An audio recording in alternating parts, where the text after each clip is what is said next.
Good morning, good morning, good morning.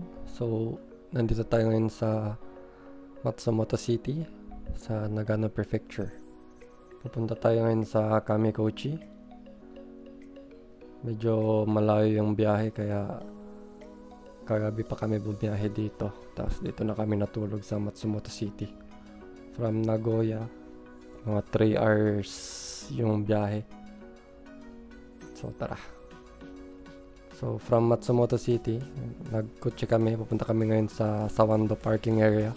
Kasi hindi pwede pumasok yung mga sasakyan sa Kamikochi. Bus, except na lang yung bus.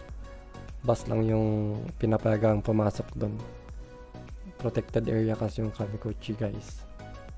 So, 30 minutes, yung around 30 to 40 minutes yung biyahe from Matsumoto City hanggang sa Sawando bus terminal. So yan, dito tayo sa Sawando parking area. Dito rin yung Sawando bus terminal. So sakay na tayo ngayon. 30 minutes yung biyahe from here to Kamikochi. Yan, naantok na yung kasama ko, guys.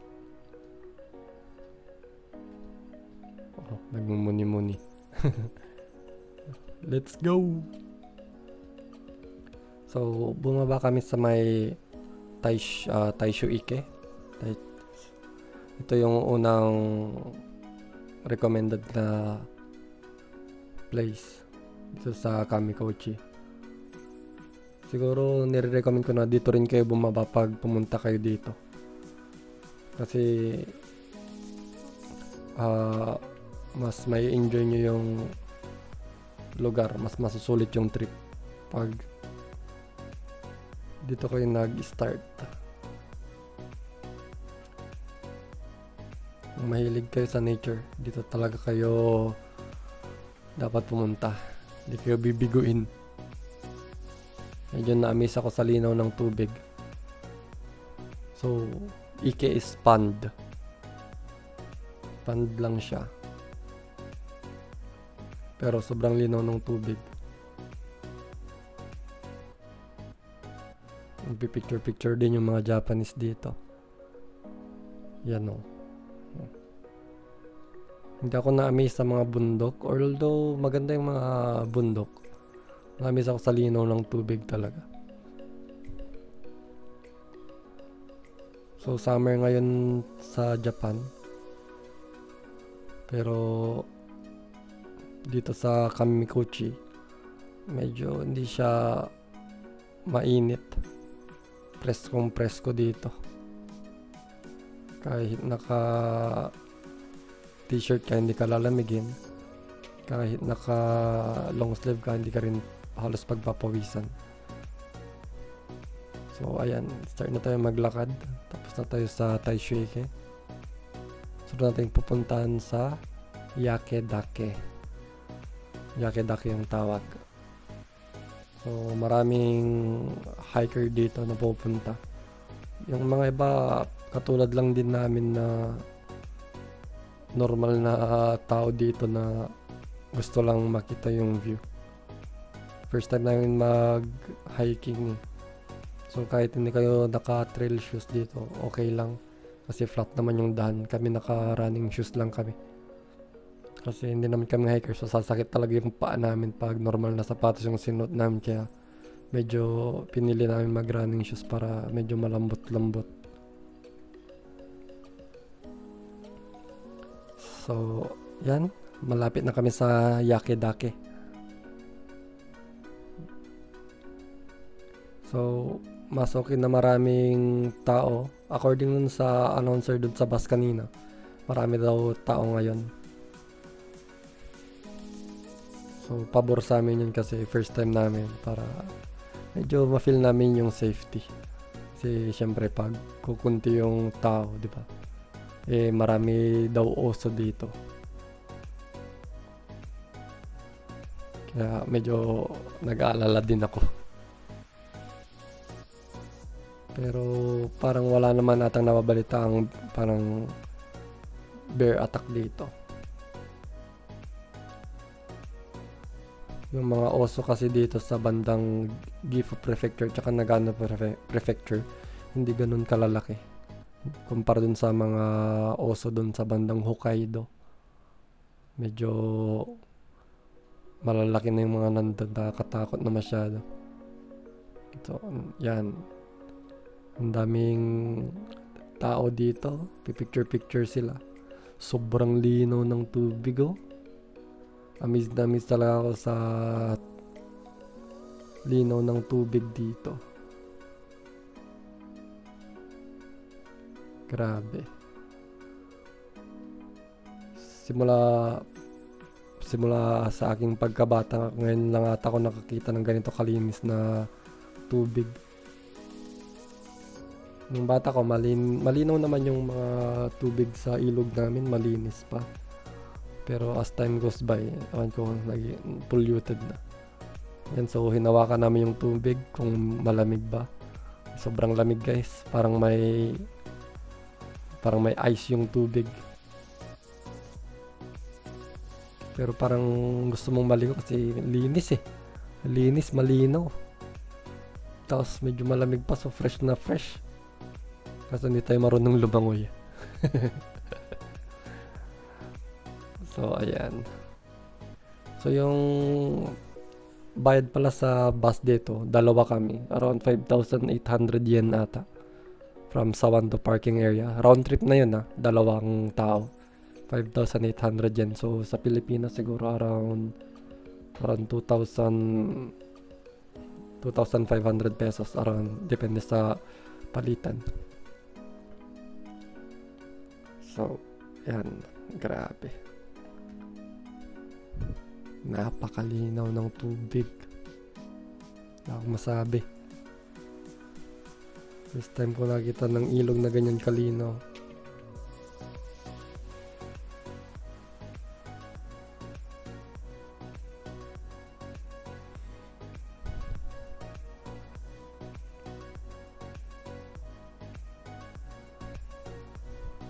So, tara. Next.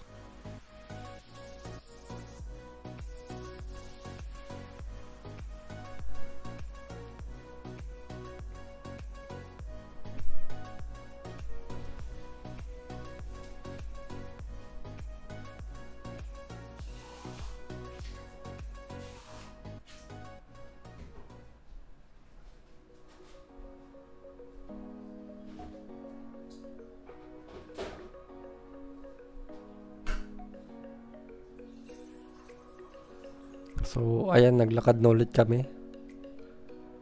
Next naming pupuntahan sa may Tashirobashi.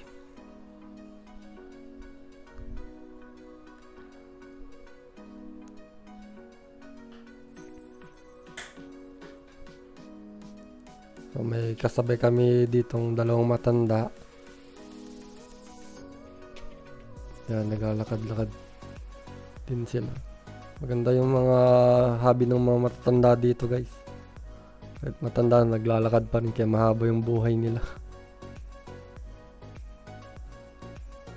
Yan.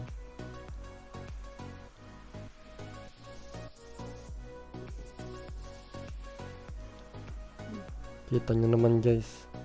Na-feel nila na parang sagabal sila kaya tumabi sila.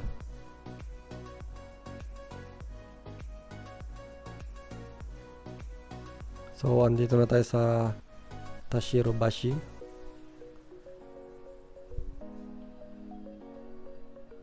So, ayan yung hashi na tinatawag sa Nihongo. Sa English, bridge. So, ang pangalan ng bridge is Tashiro pala. Pag dinugtong mo yung hashi, ang pronunciation na magiging Tashirobashi. Lino ng ilog. Amazing. Fantastic.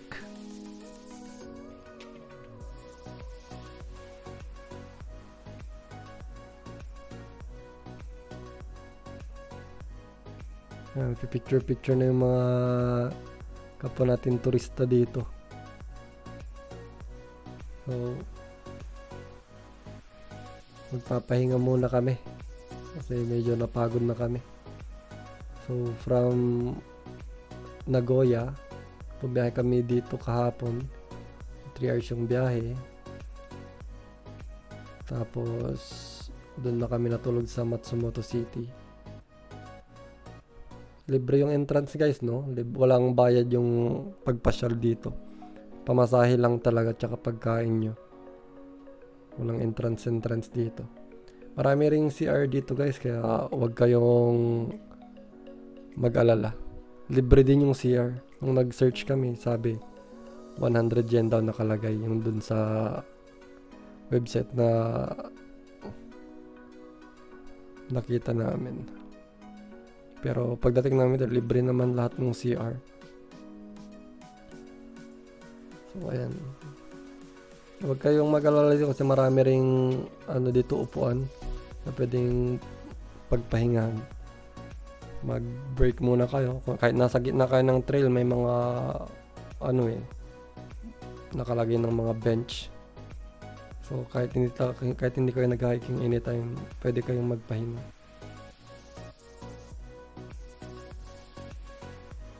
Kung gusto nyong malamigan, punta kayo dito. Sobrang humid kasi dito sa Japan, kaya magandang pumunta sa mga ganitong lugar.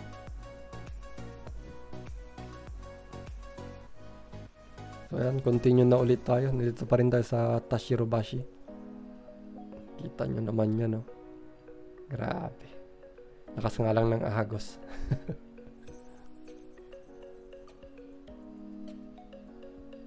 Wow. Grabe. Dito ako amaze na amaze talaga sa tubig. Hindi ko alam kung anong tawag sa kulay na to. Anong kulay ba to? Aquamarine ba tawag dito? Sobrang linis guys. Walastic fantastic. So andito na tayo ngayon sa Kappabashi or Kappa Bridge. So dito yung pinaka climax ba? Kumbaga sa movie, nasa climax na tayo. Ito yung pinaka main event. Pinaka magandang scene dito sa Kamikochi. Kung sa-search nyo yung Kamikochi, ito yung lalabas na mga picture. Dito yon. Ito yung Kappa Bridge. Ayan, dami nagpipicture. Ayan. Ano kaya itong pinipicturean nila?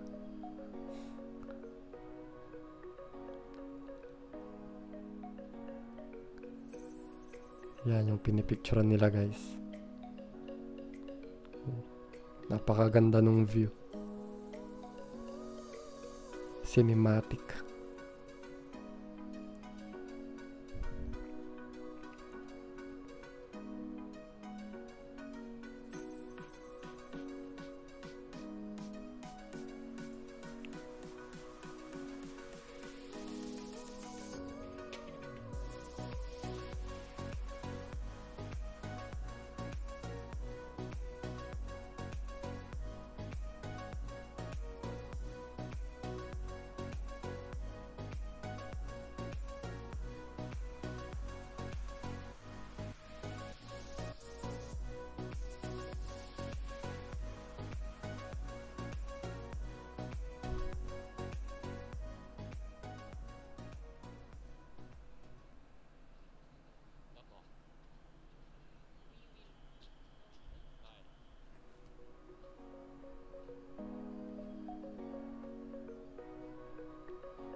So, andito na tayo sa Myojinike.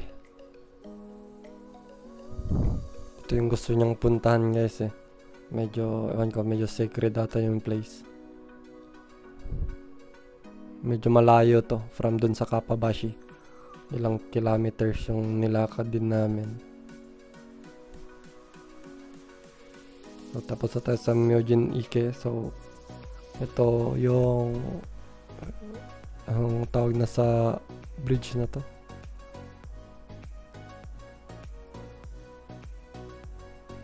Basta, nakalimutan ko lang yung tawag sa bridge na to guys. Pero pauwi na kami dito.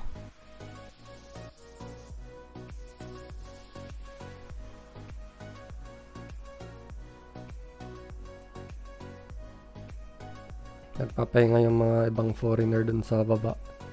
Kasi sobrang layo nito mula dun sa may Kappa Bridge.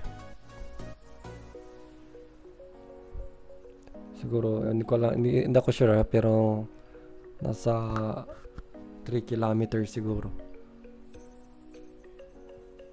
3 to 4 kilometers ata.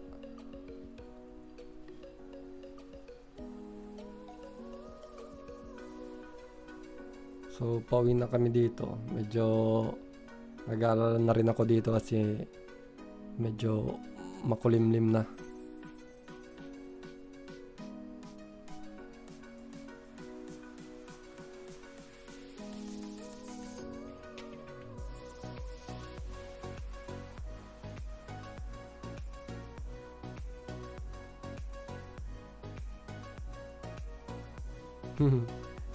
Picture din yung mga bata.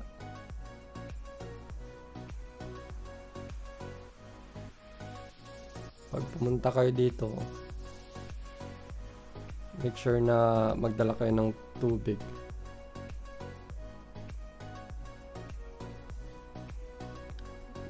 Maraming restaurant doon sa may Kappabashi kaya doon na rin kami kumain.